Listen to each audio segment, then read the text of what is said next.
I'd like to welcome you to HughVoices.com. I'm Bobby Marvin, and today I partnered with Donnie Glover of VMoreNews.com, and we went to visit the White House for a press conference and panel discussion on black men and HIV/AIDS. Homosexuals, heterosexuals, poor, rich, all came together to discuss this issue and also to discuss solutions. I personally spoke with Marcus Murray of Project Brotherhood based in Chicago. Here's what he had to say. Welcome to HughVoices.com. I'm here with Marcus Murray of Project Brotherhood. Hey, what's going on, Marcus? How you feel, brother? What's up, brother? We just now sit through a panel discussing HIV/AIDS, discussing problems and solutions. Tell me about your project and what you're doing in the city of Chicago. Well, one of the main things we do, brother, is we ask black men of all ages, how do they feel about the disease? Once we know how they feel, then we educate them on it in a culturally specific way, meaning we talk the language of the brothers on the street. We go into barbershops and train barbers. We make sure free condoms are available throughout the community in a variety of segments and stores. But the main thing is just figuring out what they want to do, addressing it, and talking to them in that language. We're not talking over nobody's head. I'm a brother on the street just like you. I love enjoying sex, but I want to live, so I use condoms, and that's the message that we try to get across. Marcus, it seemed like you guys got it down pat on how to communicate with youth. However, we still got parents out there who are afraid and refuse to have a conversation with their kids about sex as well as HIV/AIDS. What do you have to say to them? Wake up, don't be foolish. I have 3 little girls. My 8-year-old daughter, I talk to her about sex and what boys want. I let her know when daddy was 9, he liked touching girls and doing things. If we don't educate them and let them know about sexuality and their sexual behavior, then 30 years, 40 years later, look at what we're doing. I mean, this is a disease that we use to create birth. So we need to protect ourselves and do things that are right. What about continuing the conversation among teenage black boys? This pretty much them sitting down and sharing their thoughts and their feelings.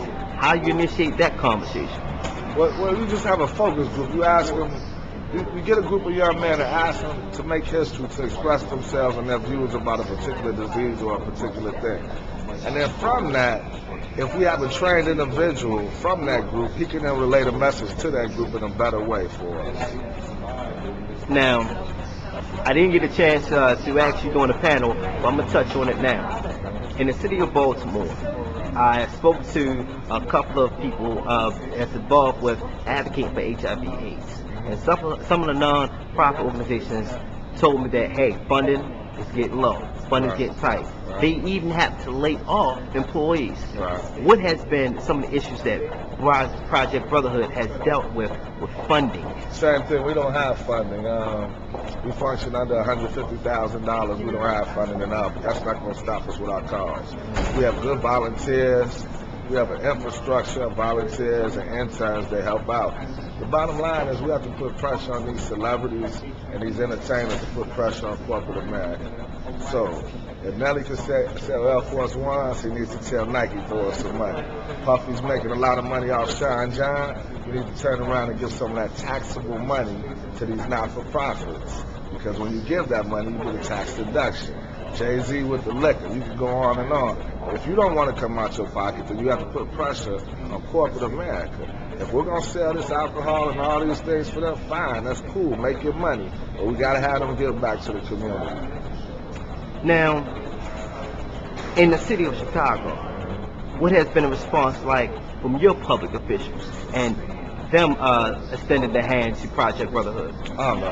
City of Chicago has been lovely in terms of supporting Project Brotherhood. We're part of the Cook County healthcare system. We actually sit in one of their clinics. So they support us 110%. The only thing is that they're financially strapped too. But anything they can do in terms of providing office space, changing the schedule so our black doctors can see black men, they help in that aspect. Now, we're here in Washington, D.C. on the grounds of the White House discussing this very severe issue that's affecting black communities nationally. Please, share some of your ideas or maybe, if possible, an agenda set forth nationally for black communities, how we all can get on the same accord. Because no matter whether it's Detroit, Chicago, Baltimore, Washington, D.C., we all have been affected. How can we all get on the same page? I really don't have a national agenda for everybody, because even though we're all black, we're different based on our, social upbringing, where we live, things of that nature. I can say we just have to start talking about it. We can't wait. First thing, use condoms each and every time you have sex, if you're talking about HIV. But in terms of an agenda, we just need to stay focused. We actually need to come up with one. I really don't have the answer to that one, brother. Well, thank you for your time, Marcus. All right. And thank you for watching HeVoices.com, the greater reflection of you.